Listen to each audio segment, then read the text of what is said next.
প্রথমবার কেক বানাতে গিয়ে এটা কি হলো আমার সাথে। তো আজকে আমি বানাবো হচ্ছে ম্যাঙ্গো কেক। মানে আমি কালকে রাতে ফেসবুকেতে একটা ভিডিও দেখেছিলাম যে একটা ছেলে ম্যাঙ্গো কেক বানাচ্ছে। তার ভিডিওটা দেখে আজকে আমি রেডি হয়ে গেছি কেক বানানোর জন্য। তো কেক বানানোর জন্য লেগেছিলো হচ্ছে সুজি, তারপর খাবার সোডা মানে বেকিং সোডা, তারপর চিনি আর আম লেগেছিলো, মানে যেটা মেন জিনিস আম, তারপর চিনিও লেগেছিলো। তো প্রথমে চিনি আর সুজিটাকে গুঁড়ো করে নিয়ে সেই গুঁড়োটার মধ্যে আমি দিয়েছিলাম হচ্ছে আম। তো আমটাকে দিয়ে আর 3-4 বার ঘুরিয়ে নিয়ে সেটা একটু সফট ব্যাটার তৈরি হয়ে গেলে সেটাকে আমি নামিয়ে রেখে দিয়েছিলাম।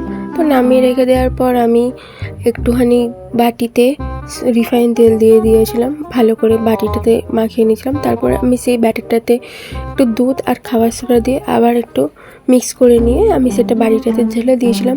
তো ঢেলে দিয়ে আমি কাজু কিশমিশ দিয়ে গার্নিশিং করে নিয়েছিলাম। তো এত সুন্দর করার পরেও কিন্তু আমার লাস্ট পর্যন্ত কেকটা হয়নি ভালো মতন, কিন্তু খেতে মোটামুটি হয়েছিল, খারাপ বলবো না।